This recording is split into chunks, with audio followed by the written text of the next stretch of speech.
They come in an array of aromas, a flurry of flavors, and pack a pungent punch like no other. Herbs, my favorite group of crops to grow, as the returns are always greater than the inputs.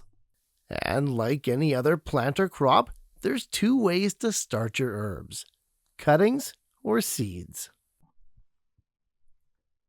No doubt cuttings are a brilliant way to cultivate, and they can get you growing herbs faster than you thought possible.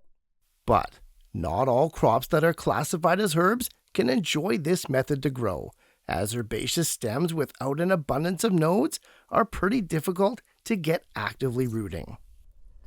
That's okay though, because we still have our seeds, a great way to grow herbs, often the best way, and in some cases, the only way.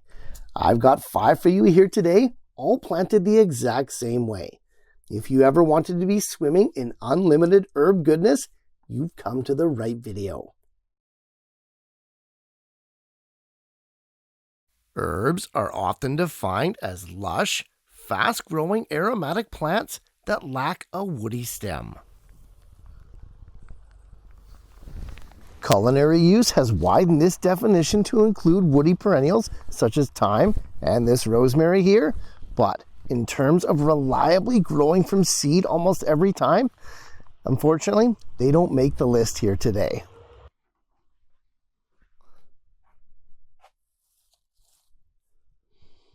Whew. Now, before we get into that list, let's do a quick rundown of how to plant most herb seeds. It's super easy, and other than the seeding density, pretty much all of them are planted the exact same way.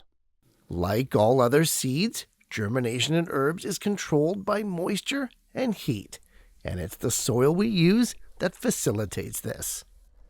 Seeding soils, while great to use with tomatoes and peppers, can be a challenge to use with our herbs. This is because seeding soils are relatively inert, and unlike our tomatoes and peppers, herbs are rarely repotted. Now, we can constantly feed and fertilize right after germination, but with herbs, it's much easier to just use potting mix or incorporate in some compost for some instant nutrition. Herbs are fast growers, and quite often they'll start photosynthesizing much sooner than our regular crops do. Go with a light, fluffy, aerated potting mix that drains well but retains moisture, and you won't be disappointed. Okay, with the soil all set, we can now focus on containers, which with herbs is kind of the fun part. Being fairly shallow rooted right across the board, pretty much any container that is at least 4 to 6 inches deep can be used with our herbs. As always though, no matter what container you use, drainage holes are a must. Yes, they are lush plants that love a moist soil, but like every other crop out there, constantly soggy conditions is always gonna lead to rot. Nice, even, consistent moisture that drains well is gonna lead to success.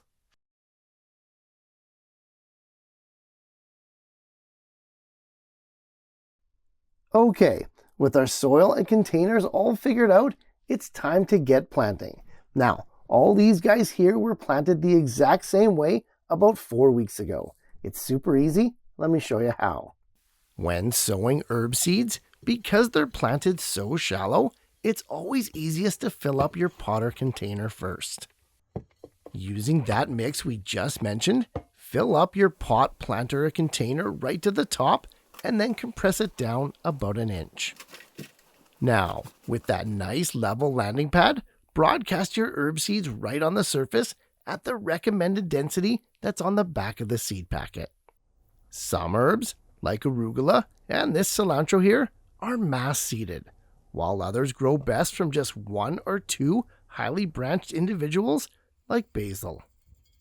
Once all the seeds are sown and spaced properly, go ahead and cover them with that same potting mix, no more than about 1/4 inch. Okay, like we mentioned, all the seeds need now is heat and moisture to sprout. However, overhead watering seeds that are sown so shallow is a recipe for disaster.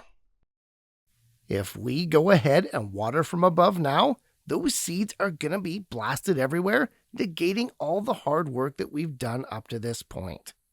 And these are relatively robust cilantro seeds, so you can imagine the much finer ones like arugula and especially basil. A much better method is to cover our soil with a folded up piece of paper towel and then water in that way. The diffused moisture eases its way down the soil profile, providing your herb seeds with nice, even, safe watering. Moving forward, for temperature, most herb seeds are going to germinate best between 80 and 90 degrees Fahrenheit. Indoors, though, room temperature is perfectly fine. It just might take a little longer.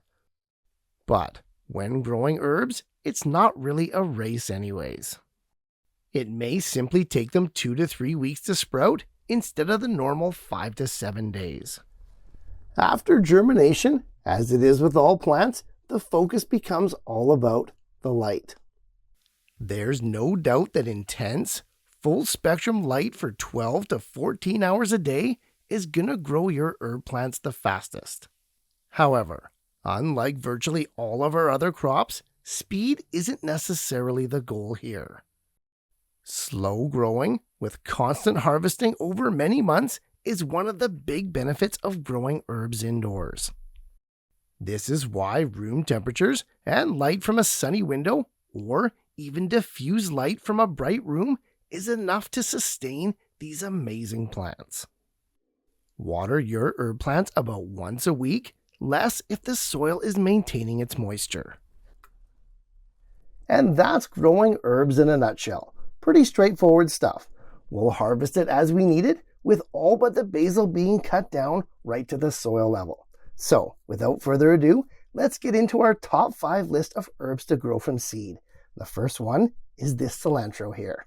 This native to Southeast Asia is the absolute perfect indoor herb to get started with. It readily sprouts within a week, usually with a high germination rate, and once you get past the cotyledon stage, the true leaves just explode with growth. Cilantro really is one of those crops that does germinate best at a high temperature. However, about a week or so after sprouting, it does grow best at about room temp. Keep it consistently moist but never saturated, and a dilute liquid feed every 4 weeks or so could keep your cilantro growing for upwards of 4 months. Harvest the leaves and stems right down to the soil level. Cilantro is not one of those herbs that really grows back. That, coupled with the fact that cilantro really does taste best when young, explains why this crop is almost always mass-seeded. Another mass-seeded monster and number 2 on our list is dill. Nothing beats homegrown fresh herbs. That much we know. But dill is next level. Untouched and left to its own devices, this is one herb that quickly outgrows indoor life. But constant and consistent trimming and harvesting can keep it in check. Early on, your dill stems are going to be single-noted, and cutting them at this stage is going to result in those stems no longer growing.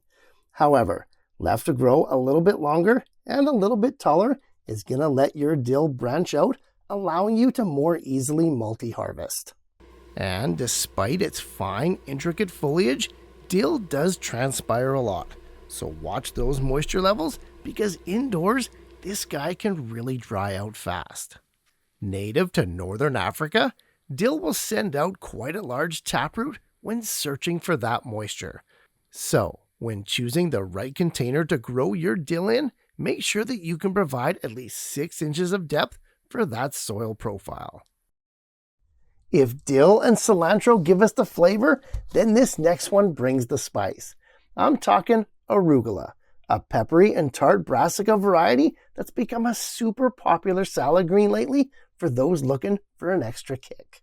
Also known as rocket, arugula can be a little bit temperamental in that it really does enjoy mild, stable temperatures. It'll bud, flower, and bolt at the first sign of that summer heat, while also dying outright when the first frost comes. Grow it indoors year-round though, and when the weather outside turns in either direction, the inside arugula will never let you down. Keep it moist but never soggy, and the relatively shallow root system will support an amazingly robust herb. High in folates, calcium, magnesium, manganese, as well as vitamins A, C, and especially K, arugula is one herb that shouldn't be missed. This next one, and number 4 on our list, is a true Mediterranean treasure. We're talking sage, long used throughout history for medical purposes. Today, we're only interested in it for its peppery, savory flavor. Closely related to mint, sage does grow readily from cuttings, but in my experience, I've had far more success growing it from fresh seeds that are less than 2 years old. While it can take a little longer than the others to germinate, sage enjoys the even, stable temperatures of indoors when it's not growing outside. As well, while most of the other plants dislike wet or soggy conditions, being a Mediterranean herb that's native to rocky hillsides, with sage, they could be fatal. So, keep that drainage high and flowing. I most definitely prefer fresh herbs over ones that are dried or preserved, but for sure sage has to be in the top 3 of those that keep their flavor even after being dehydrated. And speaking of the top 3, no herb list is complete without the big daddy of them all, basil. Classified in the same family as sage and mint, basil does grow great from cuttings, and I hesitated to include it on today's list. However, with how easy it germinates and cultivates from seed, I knew I had to mention it. Cuttings or seeds, basil is a crop that doesn't give us too much trouble throughout its life cycle. The only time we may see an issue, though, is come harvest time. The temptation with basil is to go up and down the stems, harvesting the best and biggest leaves, much like we do with our other crops. This method simply doesn't work with our basil, as it's an herb that needs to be brutally cut down right above a node, preferably 1 or 2 up from the bottom. After being cut, hormones are sent to the 2 nodes directly below, causing them to branch out and become new leaders themselves. This is what gives us these huge basil bushes with seemingly unlimited bounty. Speaking of that bounty, how about we go and do a 6th herb from seed bonus crop to round out our list today? Let's talk about chives, green onion's little cousin. Like those green onions, chives can be regrown from just a fraction of the rootstock. However, being so small, it's kind of a pain. Much better to just mass seed these guys in a shallow potter container. Cut them right down for harvesting over and over, and as long as you leave about a ½ inch of green, they'll keep coming back again and again. Such is life when growing herbs, crops that give us far more return than they ask for. However, that was a lot that we just covered, so let's go ahead and recap those main points to make sure that we got them all.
Growing your own herbs from seed can be a gateway to starting a successful gardening journey.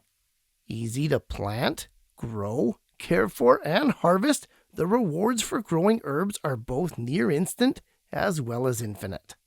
Hopefully these 5, make that 6 examples of herbs grown just from seed give you the inspiration to try some of them at home. Happy growing, guys, and I'll see you in the next one.